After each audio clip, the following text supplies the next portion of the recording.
Here is a number that should not exist, but does over and over again across centuries and continents. $100 million. Not because it's a magic sum, because of what happens to families right around it. Cross into the tens of millions, and a family's trajectory tends to keep climbing. New properties, new business lines, expanding influence. But something strange happens as families approach 9 figures. Growth slows, then it stalls. Then, generation by generation, it often reverses, not into poverty, but into a kind of quiet, respectable erosion. The mansion gets sold. The family office gets folded into a bank's private wealth division. The grandchildren work ordinary jobs and speak of when the money was still in the family, the way people speak of an old country their ancestors left behind. This isn't rare, it's closer to the norm. Multiple wealth transfer studies, most famously the research associated with the Williams Group, have found that the overwhelming majority of family fortunes don't survive intact past the 2nd or 3rd generation. The oft-cited figures are around 70% dissipated by the end of the 2nd generation and nearly 90% by the end of the 3rd. Even accounting for methodological disagreements between studies, the pattern holds across virtually every serious piece of research on multi-generational wealth. Money made is not money kept. There's an old proverb that shows up, in some form, in nearly every culture that has ever produced fortunes. Shirt sleeves to shirt sleeves in 3 generations. In China, its wealth never survives 3 generations. In Italian, dalle stalle alle stelle alle stalle, from the stables to the stars and back to the stables. Different languages, same observation, repeated for hundreds of years before anyone had a spreadsheet to prove it. So today, we're not asking whether this ceiling exists. It clearly does, and it has for a very long time. We're asking the harder, more useful question, why? Not the estate tax explanation, though we'll get to that. Not the 3rd generation gets lazy explanation, though we'll dismantle that one specifically because it's mostly wrong. We're asking what happens inside the minds and relationships of a family as its balance sheet approaches 9 figures. The psychological, behavioral, and structural forces that turn growth into stagnation, and stagnation into decline. Because the families who do break through, the ones who turn $100 million into $500 million, into $1 billion, into a permanent multi-generational institution, aren't smarter investors. In many documented cases, they made fewer bold bets than the generation before them. What they did differently was psychological and structural, not financial. And by the end of this video, you'll understand exactly what that difference is. If you want to understand the actual mechanics of how wealth is built, protected, and lost, not the aesthetic, the architecture, subscribe now. This channel exists to take apart exactly this kind of question. 1. The ceiling is real, and it's not where you think. Let's define the ceiling precisely, because vague claims don't hold up to scrutiny. The $100 million mark isn't chosen because it's psychologically magical in a mystical sense. It's chosen because it sits at the boundary between 2 fundamentally different modes of wealth. Below roughly $30 to $50 million, a family's capital is usually still tied to an operating business, an active career, or a concentrated position. The fortune is still alive, still being actively built by someone. Somewhere between $50 million and $100 million, most families cross into what private banks quietly call the family office threshold, the point where it becomes economically justified to build permanent, dedicated infrastructure around the money itself, rather than around a business. This is the exact point where a family fortune stops being a byproduct of effort and starts being a thing that must be managed as its own entity. And this is precisely where the psychology changes. Below the threshold, wealth behaves like a plant, still being watered by an active root system, a business, a career, a deal flow. Above the threshold, the plant is cut from the ground and placed in a vase. It looks the same, sometimes more impressive, but it is no longer growing on its own logic.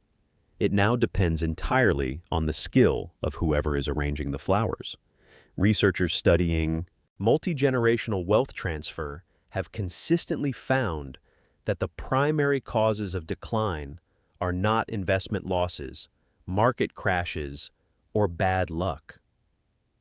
Studies from institutions like the Williams Group and subsequent work, referenced in family business literature, attribute the overwhelming majority of wealth destruction, commonly cited at 60% or more, to breakdowns in trust and communication within the family. Poor preparation of heirs accounts for a large secondary share.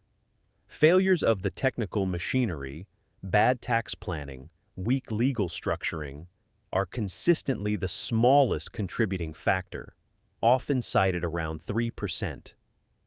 Read that again, because it inverts almost everyone's assumption. The families who lose fortunes at the $100 million ceiling are not, in the majority of documented cases, losing them to bad accountants or aggressive tax authorities.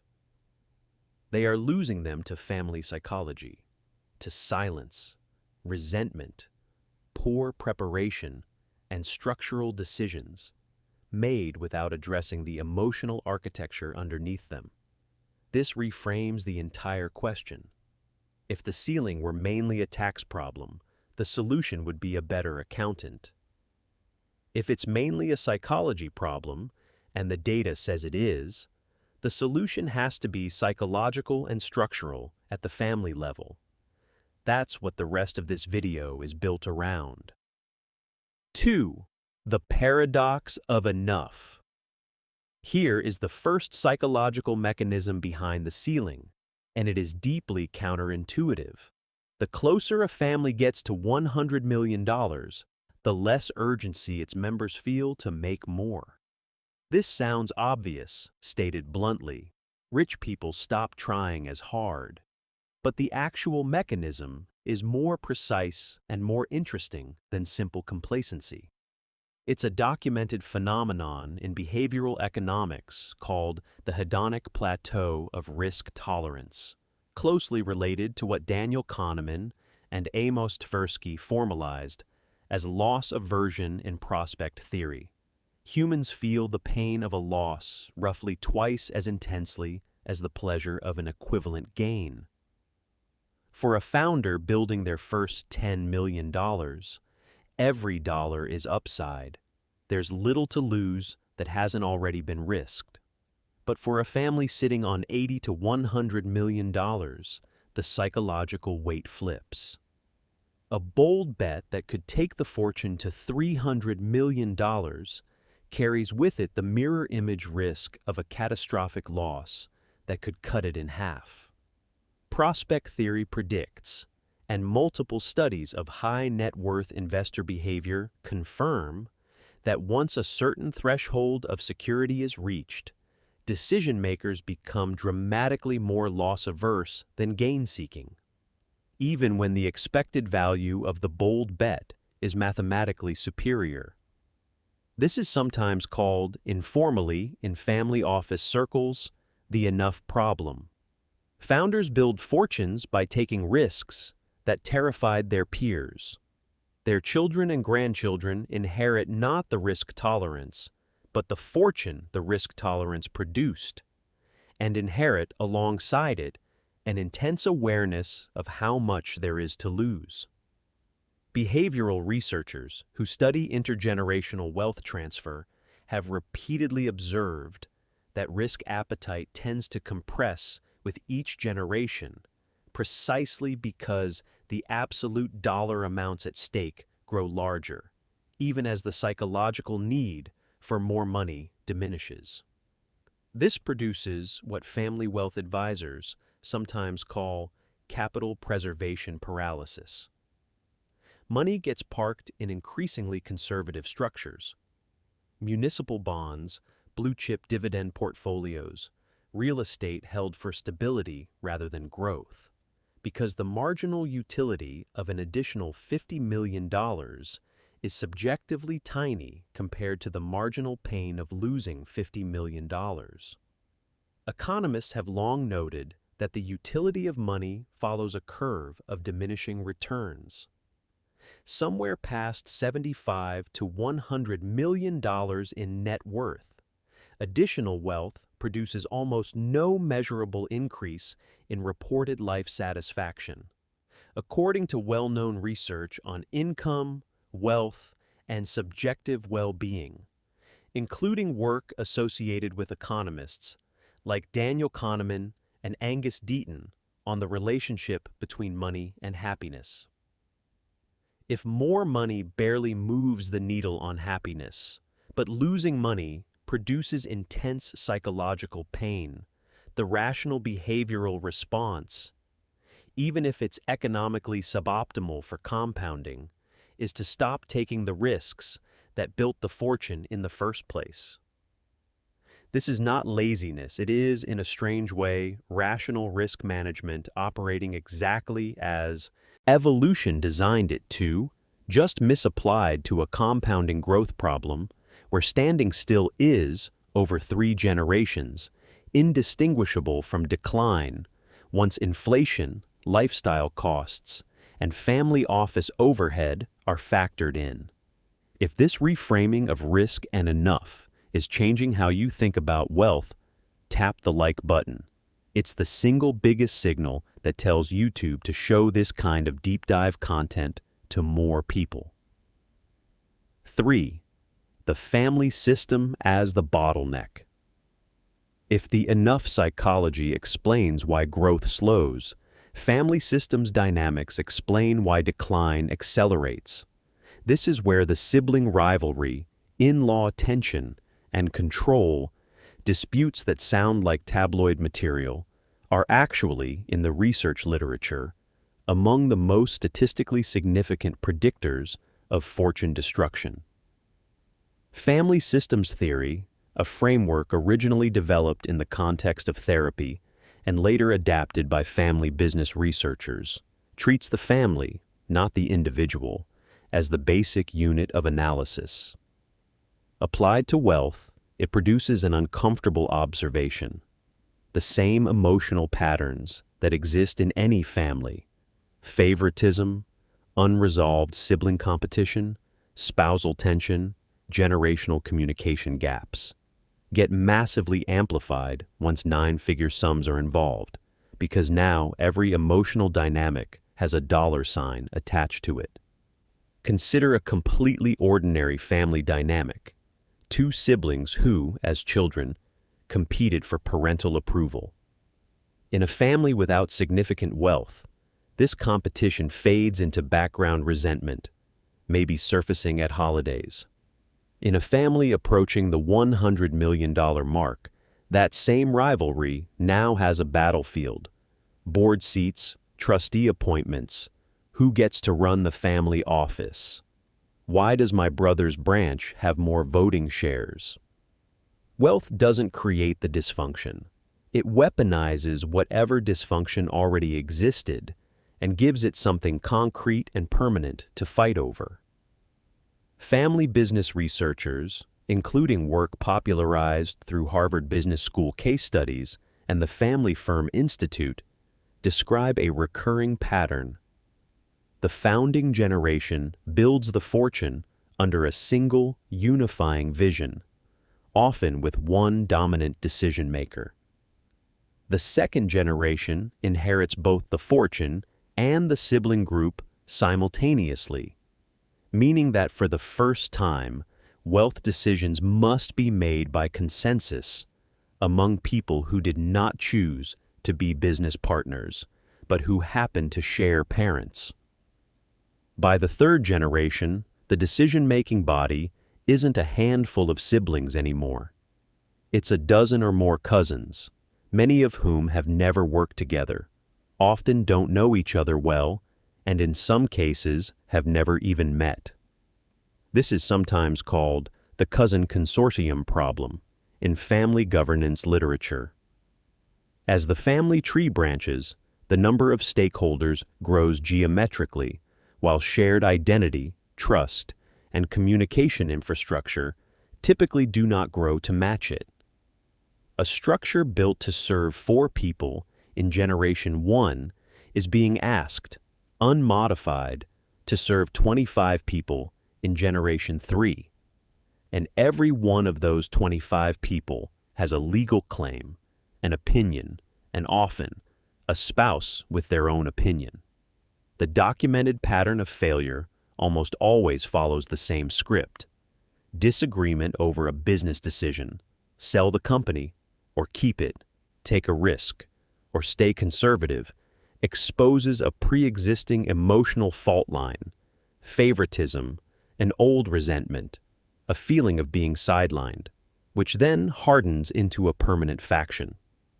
Litigation between family members over trusts and estates, one of the most consistently documented categories of legal dispute among ultra-high net worth families, is rarely, on close examination, actually about the money. It's about decades-old grievances that money finally gave a legal mechanism to express. This is why family governance, family constitutions, family councils, structured mediation, clearly defined decision rights, isn't a bureaucratic afterthought for old money families that maintain their fortunes across many generations. It's arguably the single highest leverage intervention available because it addresses the actual, statistically dominant cause of failure. Not markets, not taxes, but unmanaged family conflict colliding with an increasingly complex ownership structure. 4. The preparation gap. The second largest documented cause of wealth destruction after family conflict is the failure to prepare heirs. And this deserves its own section because the failure mode is almost never what people assume. The popular narrative is that heirs are spoiled, entitled, and simply choose not to work hard. The research tells a more precise and, frankly, more sympathetic story. The overwhelming majority of heirs are never given the technical or psychological training required to manage what they inherit. And this failure is almost always a failure of the parents, not the children.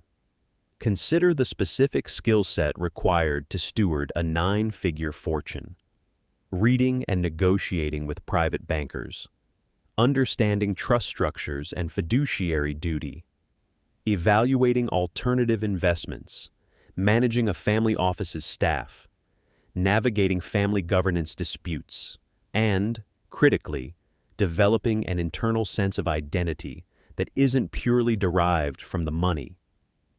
None of these are things a person learns by osmosis. They are learned the way any complex skill is learned, through deliberate practice, mentorship, and, ideally, some controlled failure at low stakes before the stakes become enormous.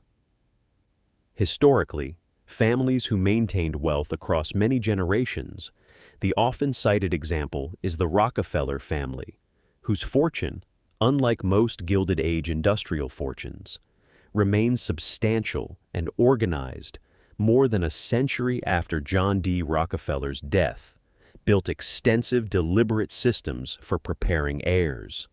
The Rockefeller family developed what eventually became a formalized family office, family meetings, and philanthropic training that gave younger generations real decision-making responsibility over meaningful but not catastrophic sums before they controlled the larger family trusts.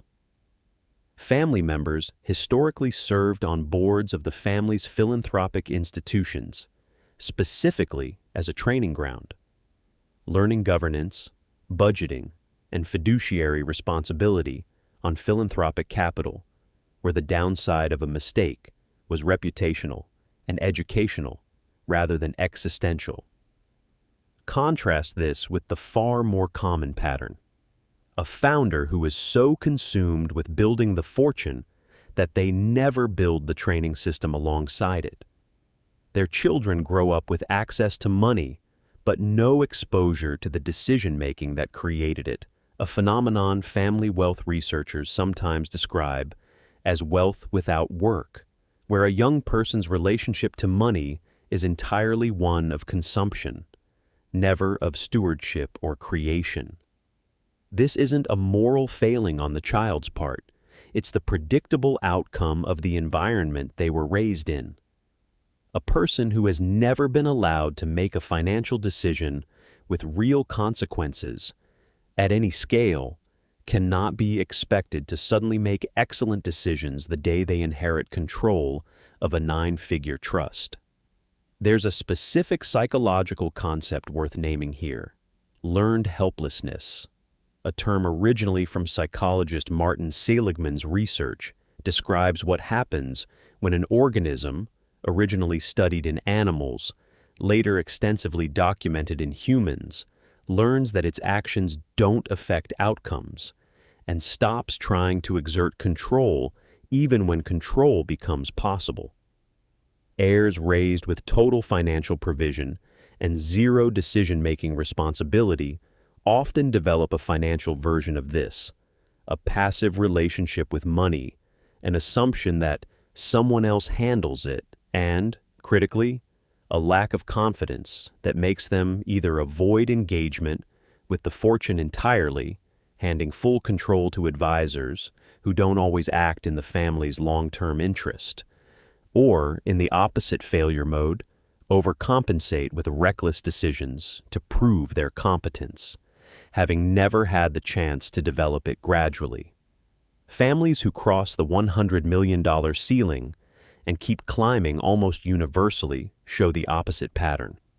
Heirs given real, escalating responsibility over money, often starting with philanthropic budgets, then small investment allocations, then operating roles, years before they gain full control of the largest trusts. If you grew up watching a family business or a family fortune from the outside, whether it was millions or much more modest, drop a comment on what you were and weren't taught about money. This comment section has some of the most honest conversations on this topic anywhere online. 5. The structural trap: diversification and the cost of complexity. So far, we've covered psychology and family dynamics, but there's a third mechanism, more structural than emotional, that reinforces the ceiling: the cost and complexity of the very infrastructure built to protect 9-figure wealth.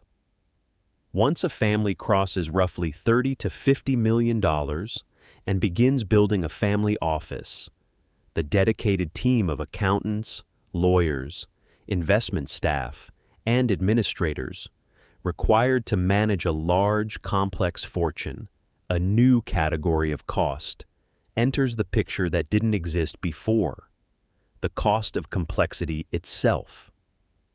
Family offices, depending on scale, typically cost somewhere between 50 and 100 basis points of assets under management annually just to operate, before accounting for the underlying investment fees of whatever strategies they pursue.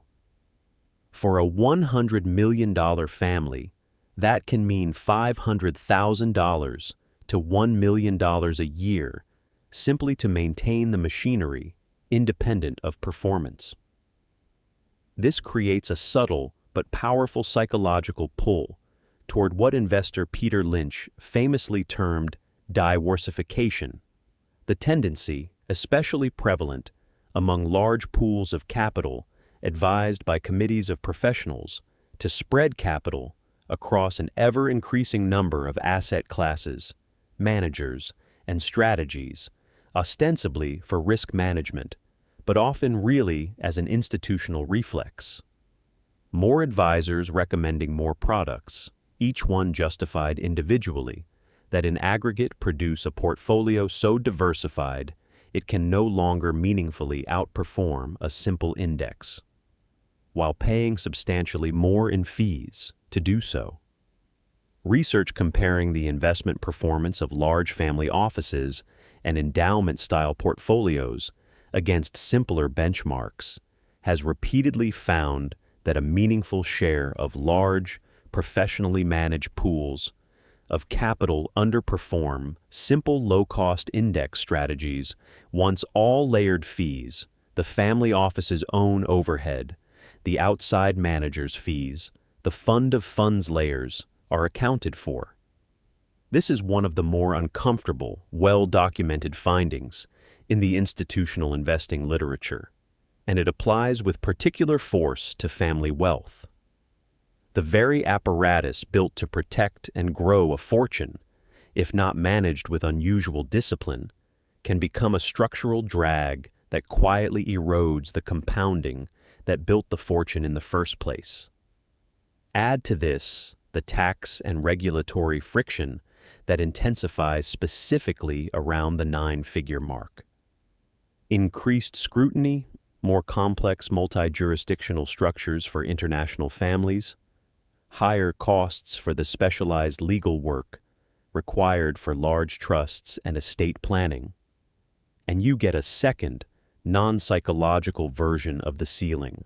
Wealth above $100 million requires proportionally more sophisticated infrastructure to maintain than wealth below it, and that infrastructure has real costs that compound against the family exactly as the family's own capital is trying to compound in its favor.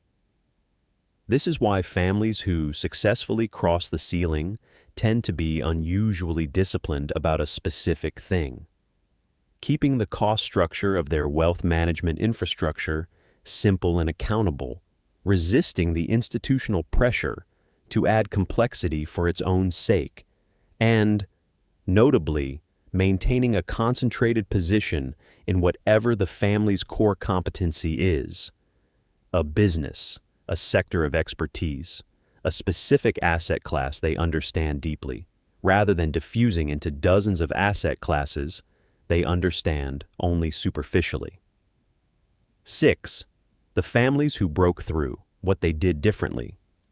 Given everything above, it's worth closing on the families whose fortunes did not plateau, because the contrast is instructive, and because it dismantles the myth that these families simply got lucky or were simply smarter investors. The Rockefeller family is the most frequently cited example in family wealth literature precisely because so much of their governance approach was deliberately documented and later studied. After John D. Rockefeller's death, the family did not simply divide the fortune and let each branch manage its own share independently.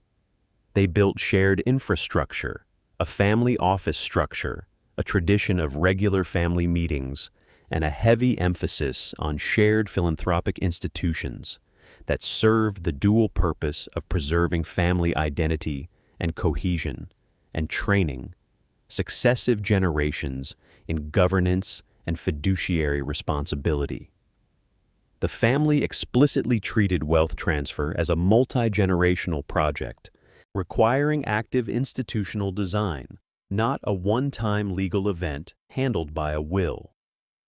The Rothschild family, over a much longer historical arc, is frequently cited for a different mechanism: an unusually strong emphasis on maintaining family control and identity through careful marriage and partnership structures within the banking business across the 19th century, combined with a decentralized structure, branches of the family running semi-independent banking operations in different countries that reduce the risk of any single point of family conflict or national economic crisis destroying the entire fortune at once.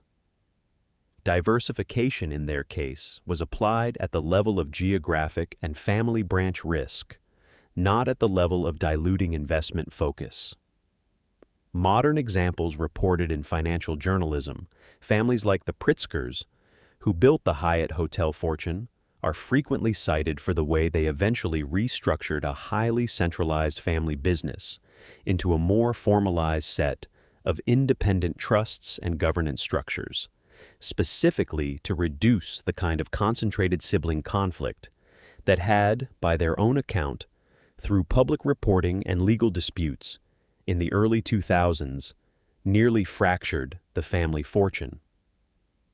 Their later restructuring is often cited as a case study in reactive but ultimately effective family governance reform.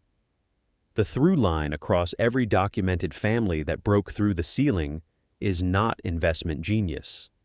It's institutional discipline applied to the family itself, formal governance structures, deliberate heir preparation starting years before control is transferred, a willingness to professionalize decision-making without losing family cohesion, and, critically, treating conflict prevention and communication infrastructure as seriously as they treat their investment strategy.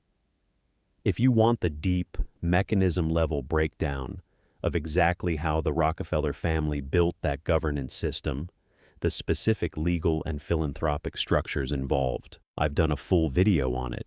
It's linked on screen now and in the description. So, why do most wealthy families never cross the $100 million ceiling? Not because $100 million is a mystical number, because it is the point at which a fortune stops being sustained by the effort and risk tolerance of its creator and starts depending entirely on something far harder to build. A family system capable of governing itself, preparing its own successors, and resisting the psychological and structural pulls toward excessive caution and unnecessary complexity. The families who break through don't do it with better stock picks. They do it by treating the family itself, its communication, its governance, its preparation of the next generation, as the primary asset requiring active management. Everything else, the trusts, the tax structures, the investment strategy, is downstream of whether that human system holds together. Money doesn't fail, families do.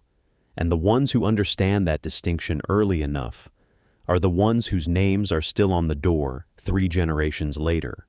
If you want to keep going deeper into how wealth is actually built, protected, and lost across generations, not the surface-level aesthetic, the real mechanics, subscribe and hit the notification bell. New breakdowns like this one go up every week.